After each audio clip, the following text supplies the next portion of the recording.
Assalamualaikum warahmatullahi wabarakatuh. Bertemu kembali di pembelajaran sejarah. Kali ini materinya tentang perjuangan menghadapi ancaman disintegrasi bangsa. Berikut indikator dan tujuan pembelajarannya.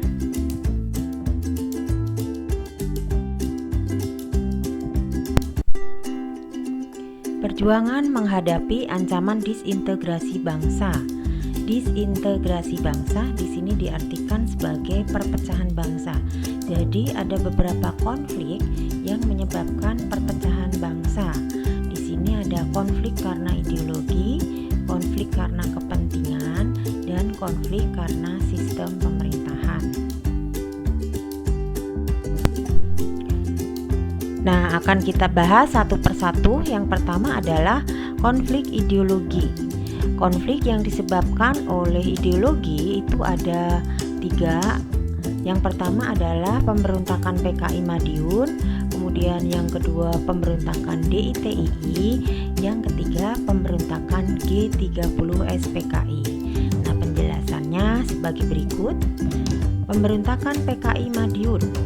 Nah, latar belakangnya itu adalah kekecewaan rakyat terhadap hasil perundingan Renville yang ditandatangani oleh Amir Syarifuddin, sehingga mengakibatkan Amir Syarifuddin diturunkan dari jabatannya sebagai Perdana Menteri. Kemudian setelah Amir Syarifuddin turun dari jabatannya, maka dia mendirikan Front Demokrasi Rakyat. Nah, Front Demokrasi Rakyat ini menyatukan komunis dan golongan sosialis. Nah, kemudian juga ada Partai Komunis. Nah, Partai Komunis ini dipimpin oleh Musso. Nah, kemudian setelah Amir Syarifuddin diturunkan dari jabatan Perdana Menteri, Presiden mengangkat Muhammad Hatta sebagai Perdana Menteri. Nah, kemudian Muhammad Hatta ini mempunyai program yaitu rasionalisasi dan reorganisasi kabinet yang baru disusun.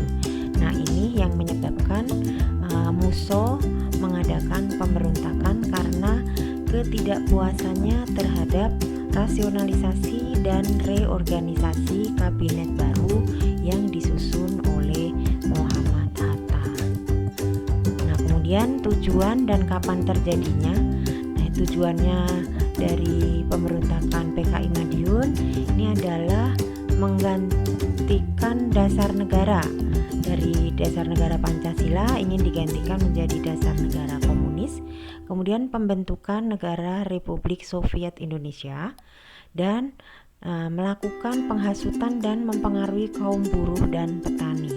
Terjadinya 18 September 1948 dipimpin oleh Amir Syarifuddin dari FDR dan Musso dari PKI. Kemudian yang dilakukan pemerintah apa untuk menghadapi pemberontakan ini, yaitu mengadakan gerakan operasi militer yang dipimpin oleh Kolonel Gatot Subroto dan Kolonel Sungkono. Selanjutnya adalah DITII atau NII.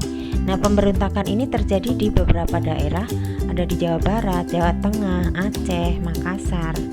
Nah, yang di Jawa Barat ini dipimpin oleh Kartosuwiryo tahun 49. Penyebabnya adalah ketidakpuasan atas perjanjian Renville. Jadi, isi perjanjian Renville ini diantaranya adalah pasukan Kartosuwiryo yaitu Hizbullah itu harus hijrah dari Jawa Barat ke Jawa Tengah. Nah, ini yang menyebabkan pemberontakan DITII ini. Kemudian upaya yang dilakukan pemerintah adalah menumpas pemberontakan ini yang dilakukan oleh operasi militer Baratayuda. Akhirnya Kartosuwiryo tertangkap dan dihukum mati. Kemudian selanjutnya DITII Jawa Tengah dipimpin oleh Amir Fattah Agustus 1949. Penyebabnya ingin mendirikan negara Islam. Upaya yang dilakukan pemerintah ditumpas oleh operasi militer Gerakan Banteng Negara. Selanjutnya DITII Makassar dipimpin oleh Kahar Muzakar tahun 1953. Ini penyebabnya adalah Komando Gerilya Sulawesi Selatan ingin masuk APRIS. APRIS itu Angkatan Perang RIS. Nah, karena tidak bisa masuk APRIS, maka pasukan memilih bergabung dengan DITII. Nah, upaya untuk menumpas gerakan ini adalah mengadakan operasi militer tumpas. Kemudian selanjutnya DITII Aceh dipimpin oleh Daud Bereh 20 September 1953. Penyebabnya adalah penurunan status Aceh menjadi karisidenan. Nah, upaya yang dilakukan pemerintah ini adalah musyawarah rakyat Aceh sehingga dicapai kesepakatan dan berakhirlah DITII Aceh. Selanjutnya adalah gerakan 30 September PKI. Nah, tentu kalian sudah banyak yang melihat film gerakan 30 September PKI. Nah, di sini hanya akan dibahas poin-poin dari gerakan 30 September PKI. Tujuannya adalah ingin menggantikan ideologi bangsa Indonesia menjadi ideologi komunis. Kemudian terjadi 30 September 1965 dan dipimpin oleh DN Aidit. Nah, pada peristiwa itu terdapat penculikan dan pembunuhan dari para prajurit Angkatan Darat dan kemudian dikenal dengan pahlawan revolusi. Ini ada 8 orang, ada Jenderal TNI Anumerta Ahmad Yani, ada Letjen R. Suprapto, Letjen MT Haryono, Letjen S. Parman, Mayor Jenderal DI Panjaitan, Mayor Jenderal Sutoyo, Kapten Pir Tendean, dan Aibda Karel Saswit Tubun. Selanjutnya adalah konflik kepentingan. Konflik kepentingan ada pemberontakan APRA, Andi Aziz, dan RMS. APRA, Angkatan Perang Ratu Adil, dipimpin oleh Raymond Westerling dan Sultan Hamid II pada 23 Januari 1950.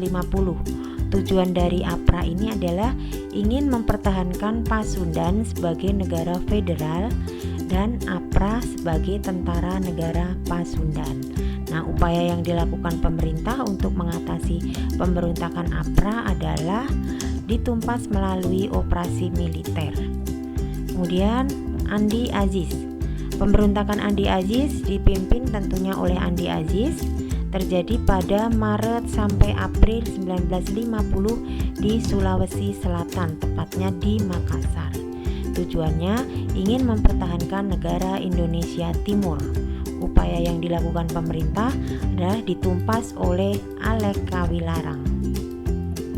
Nah, kemudian RMS Republik Maluku Selatan dipimpin oleh Semokil 25 April 1950. Tujuannya mendirikan Republik Maluku Selatan. Upaya yang dilakukan pemerintah adalah ditumpas oleh pasukan yang dipimpin oleh Alek Kawilarang. Selanjutnya, konflik sistem pemerintahan. Di sini ada 2, yaitu pemberontakan PRRI dan Permesta.